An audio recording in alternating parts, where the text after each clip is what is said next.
Nous sommes de retour donc avec nos journalistes. On va maintenant parler de la Côte d'Ivoire où Gbagbo, il s'agit de Simone qui se crée son mouvement. Et ce mouvement est appelé Mouvement Génération Capable. Lors d'une assemblée générale au Palais des Sports de Treichville, les groupes favorables à l'ex-première dame Simone Gbagbo se sont regroupés au sein d'une seule entité, le mouvement Génération Capable. Le mouvement Génération Capable, comme est baptisé ce mouvement de soutien, dispose d'instances et d'un bureau. Et son assemblée générale avait bien les allures de meeting politique. Simone Gbagbo n'est pas la présidente, mais la marraine de ce mouvement qui est totalement dévouée, qui lui est totalement dévouée. Alors, David, oui, elle est la marraine, elle n'est pas la présidente. C'est une stratégie parce qu'on voyait venir depuis quelques années, précisément, l'ancienne première dame. Oui, depuis très longtemps, hein, depuis les premières années de l'emprisonnement de Gbagbo à La Haye. Tout le monde s'accordait à dire que à tout moment, il peut se passer quelque chose. Et des années plus tard, les réalités s'accordaient à véritablement confirmer la volonté de Simone Gbagbo de sortir du giron politique de son ancien mari et de se libérer pour créer une formation politique ou un mouvement politique. Aujourd'hui, c'est fait. Ce qui a aussi la goutte d'eau qui avait fait déborder le vase ou qui a propulsé la rapidité avec laquelle cette femme battante politiquement a décidé de créer sa formation ou son mouvement politique, c'est le divorce entre elle et son ancien mari. L'arrivée de Gbagbo à Abidjan, tout le monde a vu les images, comment ça s'est passé. À la suite, le divorce qui a été prononcé officiellement. Et donc cette séparation, il y a tellement de raisons qui ont motivé cette femme à sortir du cadre politique de son ancien mari pour se retrouver devant un mouvement qu'elle a dénommé Mouvement Génération Capable. C'est bien beau, sauf qu'aujourd'hui, le FPI devient plus orphelin et devient plus vide de toute sa coquille. Quand vous vous référez à tout ce qui se passe aujourd'hui, on peut parler de 3 branches de FPI. Le FPI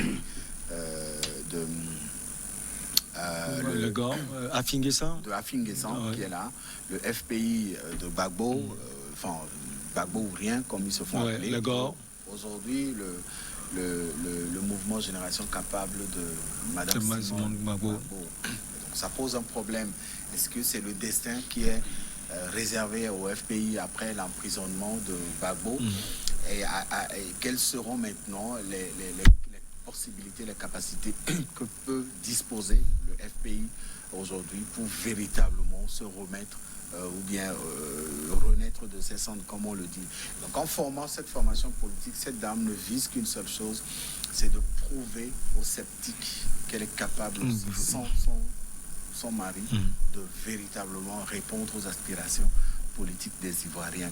Et donc former un mouvement Génération Capable aujourd'hui vient en appui à ce combat qui est mené depuis très longtemps par ce groupe qui a été séparé pour des raisons politiques. L'un était en prison à La Haye, l'autre était en prison à Abidjan. Et à la suite, ils ont été libérés parce qu'aucune charge n'était retenue contre eux. Ils sont rentrés, tous les deux, se sont retrouvés, mais ils sont partis sur des mésententes et des malentendus qui ont provoqué cette séparation. Et donc, c'est vrai que tout le monde l'attendait sur ce chantier-là. Elle a fait un choix qui est soutenu par certains de ses sympathisants qui ont accepté de la suivre parce qu'elle croit en ses idéologies politiques, parce qu'elle croit en cette femme. Et la question qu'on se pose est de savoir est-ce que, aux prochaines élections présidentielles, Madame Simone Gbagbo sera présente. Si elle a choisi d'être marraine, vous l'avez dit, c'est une stratégie. Derrière cette stratégie se cache véritablement l'idéologie qu'elle pourra véritablement apporter comme réponse à toutes ces interrogations que se posent ces milliers de sympathisants qui ont accepté de la suivre dans ce combat. Pendant plus d'une heure de temps, Madame Simone Gbagbo a donné sa vision de la nouvelle Côte d'Ivoire, même à quelques niveaux. On a senti que c'est presque une sorte de pasteur qui parlait. On connaît Simone Gbagbo, hein. avec son attachement à la Bible, son attachement au Christ et autres. Ambroise, c'est confirmé, c'est clair, c'est limpide maintenant. L'autre tendance du FPI est dégagée, ce mouvement de Mme Simone Gbagbo. Oui, la tendance est effectivement dégagée et qui coupe l'herbe au pied même de la tendance FPI Gbagbo, parce que Gbagbo a annoncé son parti aussi pour le mois d'octobre. Ouais.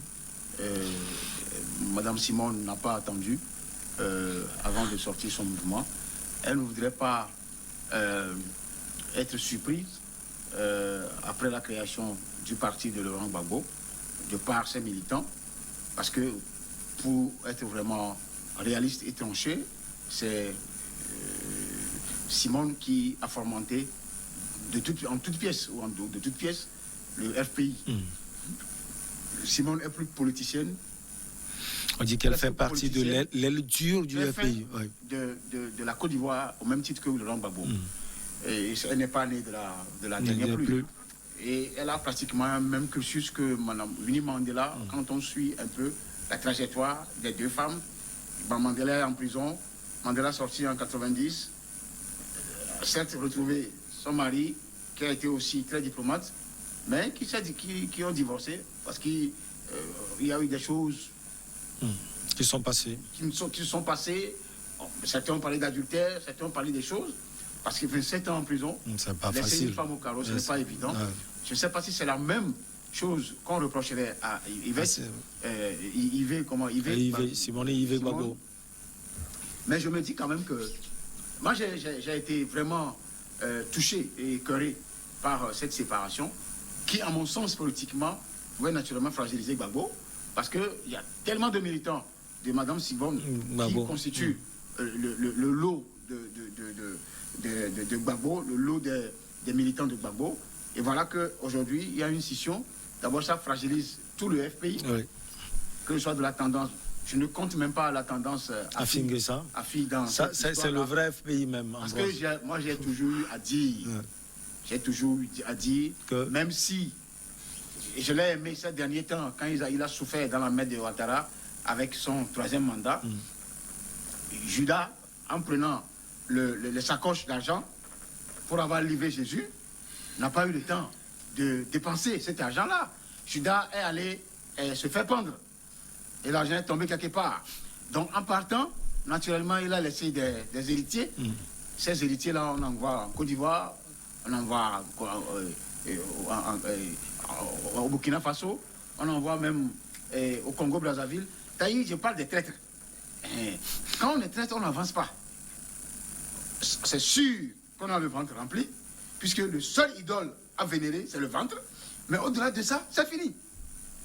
Il n'y a pas de repère. Pourquoi vous parlez de traite dans ce cas? Parce qu'il faut voir aussi les tests du FPI. Non. Ici, et quand on voit les tests du FPI, c'est finalement Finguessa qui a raison. Non, Ambroise. Finguessa a légalement raison. Mais lui, c'est au fond de lui-même que le parti FPI ne lui appartient pas. Il a fait une usurpation qui s'est retourné contre lui. Justement, dans les tests, normalement, Laurent Gbagbo et Yves devaient dire que le FPI appartient à la famille Gbagbo. C'est justement ce qui s'est passé. C'est parce que Finguessa voudrait que le parti lui revienne, qu'il a fait blackout pour pouvoir laisser les choses se faire. C'est Finguessa qui a fait les tests, Ambroise? Non, les tests avaient existé.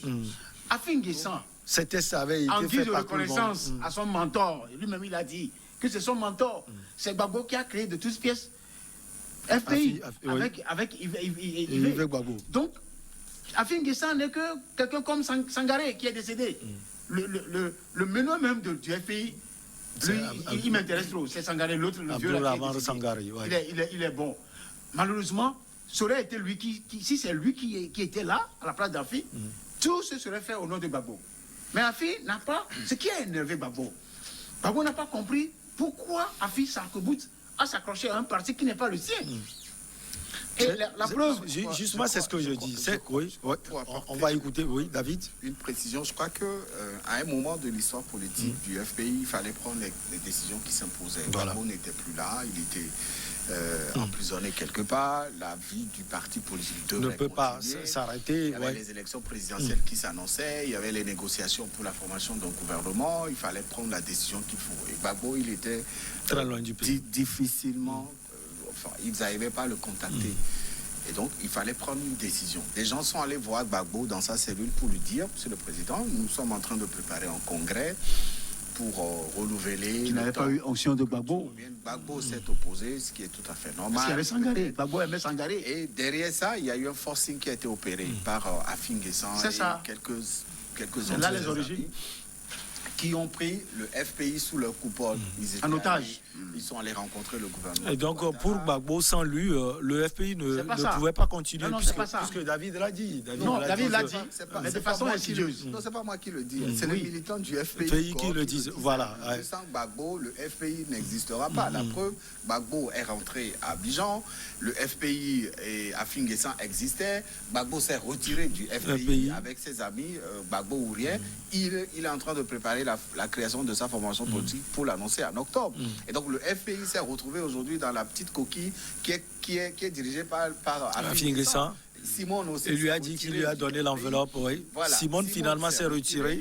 Avec les ressources les plus importantes. Gbagbo est parti avec les intelligences et les compétences les plus importantes du FPI. Aujourd'hui, Afin Guessan s'est retrouvé avec une petite portion du FPI. Disons l'enveloppe. Qu'est-ce que ça donnera? Qui n'a jamais gagné des élections dans ce pays. La preuve, le FPI était présent aux élections. Qu'est-ce que ça a donné quand vous avez les chiffres? Je pense qu'à un moment, il faut aussi comprendre ce qu'on appelle la notoriété du chef de ce parti politique. Même aux États-Unis, avant que vous soyez candidat à l'élection présidentielle américaine, il faut avoir ce qu'on appelle l'onction de certains décideurs. En France, avant d'être président de la droite ou de la gauche, il faut avoir l'onction de certaines personnalités. Déjà, le coup organisé par Afin Guessan, tous les médias en ont parlé. Maintenant, disons que la sortie également de Madame Simone Gbagbo, ça veut dire qu'on ne peut pas accuser tout le monde sans accuser Gbagbo aussi. Il y a quelque chose. Mais aujourd'hui, Afin Guessan aurait pu hériter du FPI s'il avait été patient. Voilà. S'il avait manifesté une sorte de volonté d'aller vers l'ouverture politique. Et il a dit qu'il a prôné l'ouverture, même le président Gbagbo n'a pas voulu le rencontrer. C'est sa version-ci. Gbagbo était encore président du FPI avant qu'il n'aille à la haie. Il n'a pas démis de ses fonctions de président. Il n'a pas été démis de ses fonctions de président par un congrès. Donc il parlait en tant que président du FPI. Et donc il fallait lui honorer ce titre-là. Et donc Afin Guessan aurait pu patienter. Et aujourd'hui, les choses se seraient bien passées. Et il serait peut-être propulsé à la présidence du FPI. Parce qu'au final, Gbagbo prenait de l'âge. Il est rentré fatigué, vieilli et tout. Je ne pense pas que Gbagbo voudrait s'accrocher encore au FPI malgré l'avancée de son âge. Et donc, à un moment, il faut organiser un congrès pour véritablement renouveler. Donc, c'est la soif de pouvoir de Afin Guessan. En face, il y avait aussi des promesses du gouvernement de Ouattara. Oui, bien sûr. Les gens parlent de cela. Voilà, il aurait été... Voilà. Des enveloppes qui étaient passées par ici, des promesses qui ont été faites. Et tout ça a suscité la cupidité d'un groupe réuni autour d'Afin Guessan. Et ça a donné ce que ça a donné aujourd'hui. Il faut quand même reconnaître que le départ de Gbagbo du FPI a fragilisé le FPI qui est resté aujourd'hui. S'il faut encore continuer d'appeler cette portion de militants de FPI, ça a véritablement fragilisé et ça a tout cassé. Donc aujourd'hui, la réalité, elle est là. La seule personne qui serait contente de cette situation, nous la connaissons tous, c'est le président Ouattara. C'est le président. Ambroise, il faut juste donner. On a encore 2 minutes. Apporter du grain à moudre à ce que David a dit par rapport à quelqu'un qui est un mentor dans un parti politique. J'écris Olympio aussi au Togo. Et là, c'est vrai que les Alipi, tout ça tourne autour du plat, mais il reste toujours le mentor du parti. Quoi qu'il arrive. Les gens ont les gens ont démissionné de ce parti. Donald Trump, qui a dirigé les États-Unis pendant 4 ans, avec les histoires qu'on connaît aujourd'hui, malgré son départ, pour avoir été vaincu lors des urnes, il pèse au sein du camp républicain, au Sénat et au Parlement, dans la Chambre des représentants et à la Chambre des sénateurs. Comment on peut comprendre ça? Ce qui veut dire que le monsieur, il est parti, mais là-bas, personne ne l'a désigné président du parti, mais il est d'obédience légitimement, c'est lui le chef du parti aujourd'hui. Même si on désigne de façon légale un patron d'un parti aux États-Unis, c'est lui, par légitimité. C'est ce que Gbagbo aurait voulu que Afin N'Guessan fasse. Sauf que les tests ne disent pas cela. C'est pas cela le problème. C'est pas cela le problème. Je n'ai pas parlé de l'égalité. On a les manipulations politiques dans nos pays, comme en Côte d'Ivoire. David l'a dit, est possible. Quand l'argent passe, les gens sont obligés d'arracher les choses, des forces. Alors, quand Gbagbo dit... Et ça aussi, c'est le jeu politique. Oui, quand Gbagbo dit, attends, je viens, et que toi, tu cours pour aller légaliser, prendre le devant des choses. Mais il faut assumer. Quand il est parti, Gbagbo ne l'a pas reçu. Ça veut dire que le mentorat s'est énervé. Et puis Gbagbo disait ça parce qu'il était sûr qu'il allait sortir de la CPI. Vainqueur. À tout moment vainqueur. Sans aucune charge qui soit retenue contre lui. Regarde, pour aller rapidement, regardez ce qui se passe aujourd'hui. Quand on parle de crédibilité de ces présidents de formation politique, le président du CA est décédé, ça fait 2 ans. Aucun congrès n'a encore été organisé. Donc, c'est vrai, Gbagbo était en prison, mais organiser les choses dans le bon chemin pour succéder. On va marquer la pause. On reviendra parler un peu de la Côte d'Ivoire. On va voir l'impact de ce mouvement de Madame Simone Gbagbo à venir dans la vie politique de ce pays, la Côte d'Ivoire. Et on parlera du dernier sujet, Togo, rentrée scolaire sous menace de grève d'un syndicat d'enseignants. La pause, elle s'impose.